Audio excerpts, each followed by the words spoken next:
keluarga. Keluarga adalah unit terkecil dari masyarakat yang terdiri dari kepala keluarga dan beberapa orang yang berkumpul dan tinggal di suatu tempat di bawah satu atap dalam keadaan saling ketergantungan. Itu menurut PSAI pada tahun 1998. Kemudian fungsi keluarga yang pertama itu fungsi afektif, yaitu berfungsi sebagai penghubung dengan fungsi internal yang merupakan dasar keluarga. Fungsi afektif berguna untuk memenuhi kebutuhan psikososial. Kemudian yang kedua ada fungsi sosial, yaitu proses perkembangan dan perubahan yang dilalui individu yang menghasilkan interaksi sosial dan melaksanakan perannya dalam lingkungan sosial. Kemudian yang ketiga adalah fungsi reproduksi, yaitu fungsi untuk meneruskan kelangsungan keturunan dan menambah sumber daya manusia. Kemudian ada fungsi ekonomi. Fungsi ekonomi yaitu memenuhi kebutuhan keluarga seperti makanan, pakaian, perumahan, dan lain-lain. Kemudian ada fungsi perawatan kesehatan, yaitu keluarga menyediakan makanan, pakaian, perlindungan, dan asuhan kesehatan atau perawatan atau pemeliharaan kesehatan yang mempengaruhi status kesehatan keluarga. Kemudian ada beberapa tipe keluarga. Yang pertama ada nuclear family, yang kedua extended family, yang ketiga single parent family, yang keempat nuclear direct, yang kelima parenting atau blended family, yang keenam ada three generation family, yang ketujuh single adult living alone, dan yang kedelapan ada middle age atau elderly couple. Pengembangan keluarga. Tahap yang pertama, keluarga pemula atau juga menunjuk pasangan yang menikah atau tahap pernikahan. Tugasnya adalah membangun perkawinan yang saling memuaskan, menghubungkan jaringan persaudaraan secara harmonis, keluarga berencana, atau keputusan tentang kedudukan sebagai orang tua. Tahap 2, keluarga sedang mengasuh anak, atau anak tertua adalah bayi sampai umur 30 bulan. Tugasnya adalah membentuk keluarga muda sebagai sebuah unit yang mantap, mengintegrasikan rekonstruksi tugas-tugas perkembangan yang bertantangan dan kebutuhan anggota keluarga, memperluas persahabatan dengan keluarga besar dengan menambahkan peran orang tua, kakek, dan nenek. Tahap 3, keluarga dengan anak usia prasekolah, anak tertua berumur 2 hingga 6 tahun.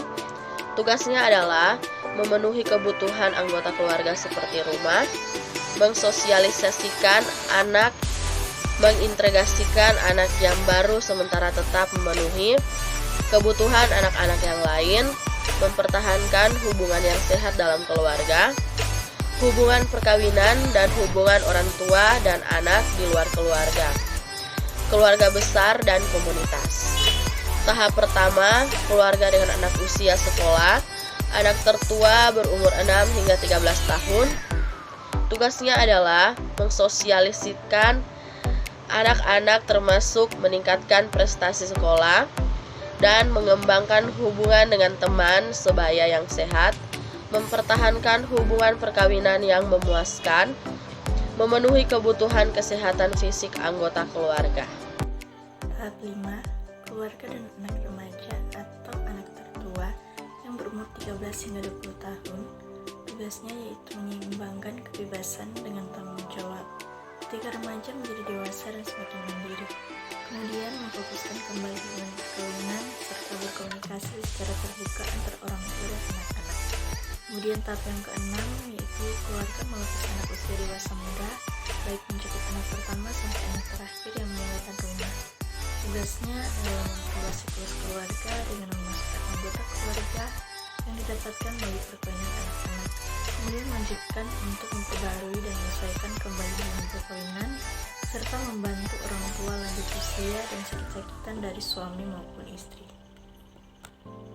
Kemudian tahap yang ketujuh, orang tua usia pertengahan atau tanpa jabatan atau pensiun.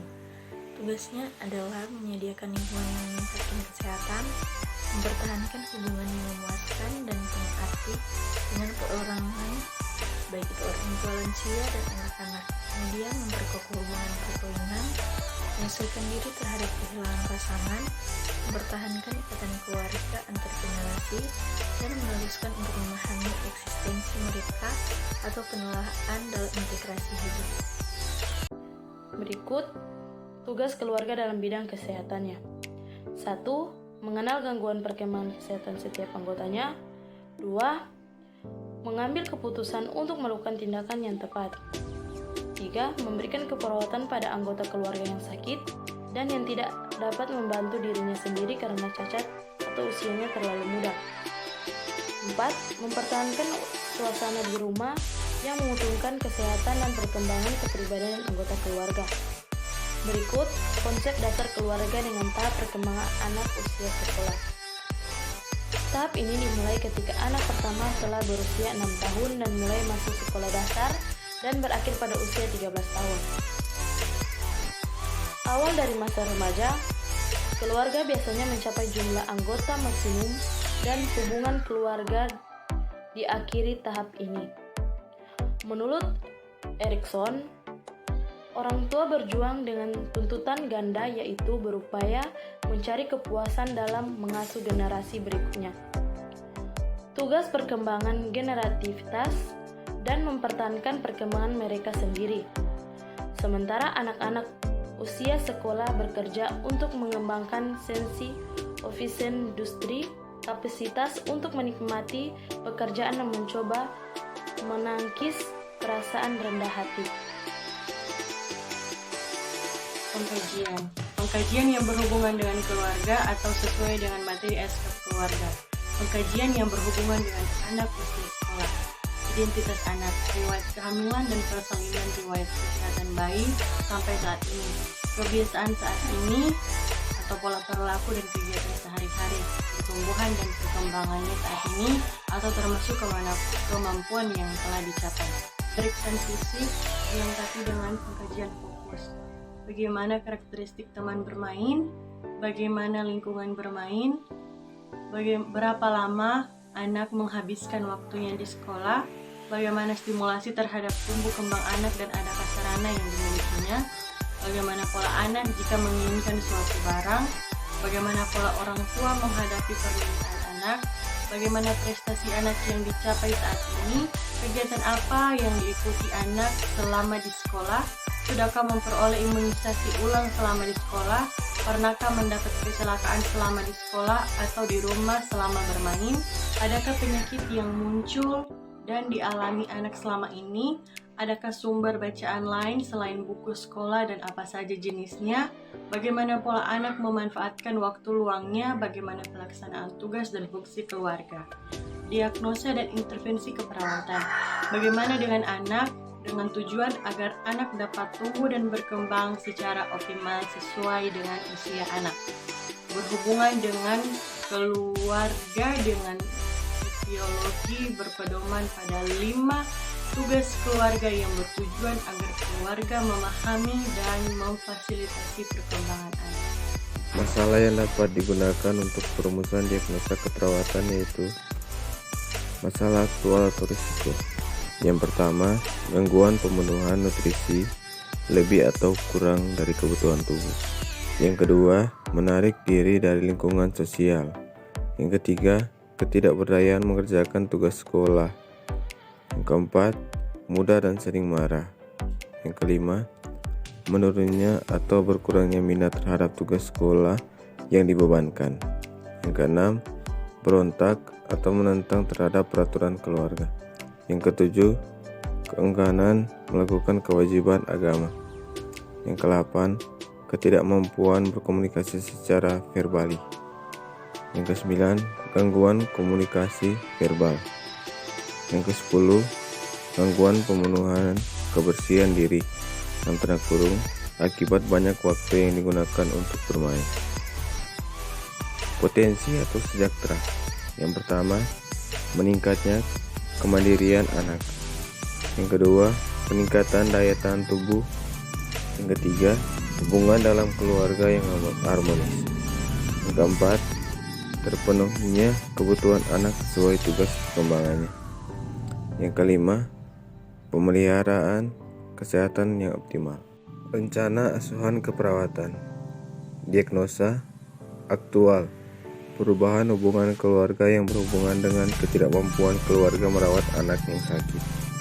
Tujuan, hubungan keluarga meningkat menjadi harmonis dengan lingkungan yang adekuat. Intervensi.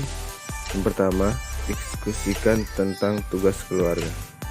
Yang kedua, diskusikan bahaya jika hubungan keluarga tidak harmonis saat anggota keluarga sakit. Yang ketiga, kaji sumber dukungan keluarga yang ada di sekitar keluarga.